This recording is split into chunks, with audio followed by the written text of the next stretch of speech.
Fala galera do Wolf Pitbull MCZ Oficial. Aqui quem tá falando é o Neto França, Diego Lobo, e estamos aqui para falar um pouco mais sobre a origem do Pitbull. Então segue o vídeo e voltamos já já com vocês.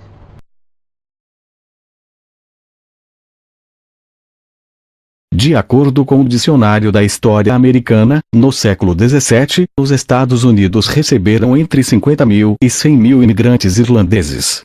Outros 350 mil irlandeses católicos chegaram no início do século XVIII. Destes, 250 mil eram os chamados escoceses irlandeses, que eram descendentes de fazendeiros ingleses e escoceses que haviam sido enviados para a Irlanda por ordem do governo britânico. Com a migração para os Estados Unidos, estes escoceses irlandeses estabeleceram-se principalmente na Cordilheira dos Apalaches. E como fazendeiros, eles influenciaram a cultura e música country americana, que séculos mais tarde tornou-se um sucesso. Porém, nenhuma dessas imigrações se compara à que ocorreu na metade do século XVIII. A Grande Fome na Irlanda, também conhecida como Fome da Batata, ocorreu entre os anos 1845 e 1850, aproximadamente. E foi causada por um fungo que contaminou as plantações de batata em várias partes da Europa. Nesta época, cerca de 1/3 de toda a população da Irlanda dependia unicamente das batatas para sobreviver. O problema foi exacerbado por vários fatores, associados à situação política, social e econômica do país. A fome provocou a morte de cerca de 1 milhão de pessoas. Reduziu a população irlandesa em 25%. E forçou a imigração de mais de 1 milhão de pessoas. Geralmente, migravam apenas os entes mais jovens da família. Em terras estrangeiras, esses jovens iniciavam uma nova vida e enviavam dinheiro para suas famílias que permaneciam na Irlanda. Porém, quando não haviam filhos com idade suficiente, famílias inteiras migravam, abandonando sua terra natal. As condições dessa imigração em massa foram traumáticas e os navios que transportavam esses imigrantes eram conhecidos como navios tumbeiros, pois os índices de mortalidade durante a viagem alcançavam os 30%. Alguns imigraram para a Inglaterra, porém a maior parte dos irlandeses imigraram para os Estados Unidos. Em terras americanas, a maioria desses imigrantes instalaram-se no nordeste dos Estados Unidos, onde viviam principalmente nos centros urbanos, pois não tinham dinheiro para se mudar para o interior. Porém, outra parte estabeleceu-se na área rural, como fazendeiros. Estes, durante a migração, trouxeram também seus cães, que eram os mais populares da época, o Bull Terrier. Estes fazendeiros utilizaram seus cães como cães de boiadeiro, auxiliando na lida com gado, como cães de caça de javali, capturando o alimento, como cães de proteção contra animais selvagens, e como cães de companhia para as crianças. Alguns estudiosos acreditam que os cães trazidos pelos irlandeses cruzaram com o Bulldog espanhol, também chamado de Alano espanhol, que teria chegado à América através dos colonizadores espanhóis. Mas, não há confirmações. Em solo americano, nesta época, a rinha de cães não era tão popular, e os imigrantes acostumados aos rotineiros combates que aconteciam em sua terra natal, estavam mais preocupados em sobreviver e prosperar. Mas, logo isto começou a mudar. Aproximadamente entre as décadas de 1870 e 1880, alguns cães começaram a ser importados da Inglaterra. E com a chegada aos Estados Unidos, estes entraram em contato com os cães irlandeses e cruzaram entre si. A popularidade das rinhas começou a crescer, e explodiu após o famoso combate entre o cão importado Pilot e o cão Crib, no ano de 1881.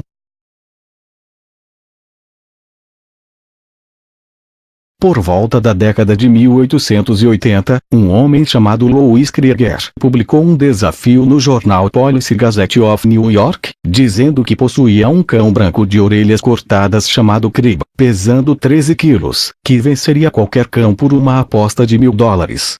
Logo um homem chamado Charlie Lloyd, conhecido por importar cães da Inglaterra, soube do desafio e prontamente dispôs-se a aceitá-lo, com seu cão Pilot. Pilot era um cão de pelagem tigrada, com orelhas cortadas, que nasceu em 1878, em Red Lion Inn, Park Street, Walsall, próximo ao condado de Staffordshire na Inglaterra, pelo criador John Holdey, e fora importado para os Estados Unidos por Charlie Lloyd. Louis Krieger então deu $100 para que Charlie pudesse vir de Nova York até Louisville, no Kentucky, onde a luta seria realizada. Louis e Charlie concordaram que o editor Richard Kyle Fox, do jornal Policy Gazette, deveria escolher o árbitro. Ele escolheu William Hardin como árbitro, e o anúncio da luta foi publicado no jornal em 1º de setembro de 1881, e mais uma vez em 12 de outubro. As ferrovias de Ohio e Mississippi anunciaram tarifas especiais para quem queria ir até Louisville para assistir ao aguardado combate entre Pilot e Cribb. Os trens ficaram lotados, ninguém queria perder a tão aguardada luta. Às 5 da manhã do dia 19 de outubro, a estrada que levava para a fazenda de Gar nos arredores de Louisville, local do combate, já estava tomada por vários automóveis de todos os tipos e pessoas, a pé e a cavalo.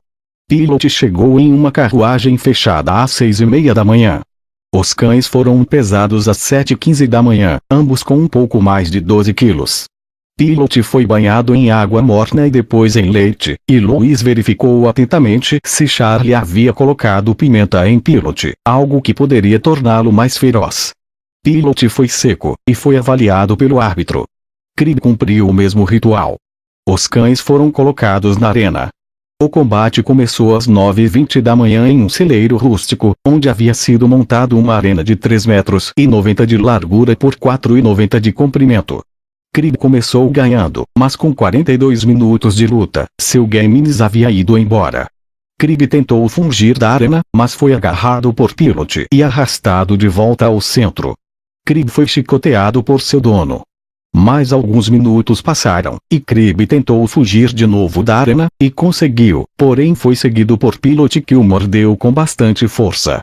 Os cães foram trazidos de volta à arena. E depois de 1h25 de um combate cheio de reviravoltas, Pilot venceu o famoso campeão Cribb, e a aposta foi paga. Pilot tornou-se aclamado, sendo considerado o melhor cão de combate do mundo, e muitos criadores vinham utilizá-lo para cruzar com suas cadelas. Sendo que desta forma, grande parte dos pitbulls atuais possuem Pilot em sua árvore genealógica. Pilot também foi um ancestral de um dos mais famosos pitbulls da história, Colby Spinksher. Graças ao tão falado combate entre Pilot e Cribb, a rinha de cães tornou-se extremamente popular nos Estados Unidos, gerando adeptos em todas as regiões. O que contribuiu para o fortalecimento e desenvolvimento da raça, que viria a se tornar o Pitbull Terrier americano. Então é isso aí, galera, tá aí um pouco mais sobre a origem do Pitbull, e não perca o próximo vídeo que nós estaremos com um pouco mais sobre a origem do Pitbull. Deixe seu like, compartilhe o vídeo, se inscreva no canal, deixe sugestões para vídeos novos aí, tamo junto.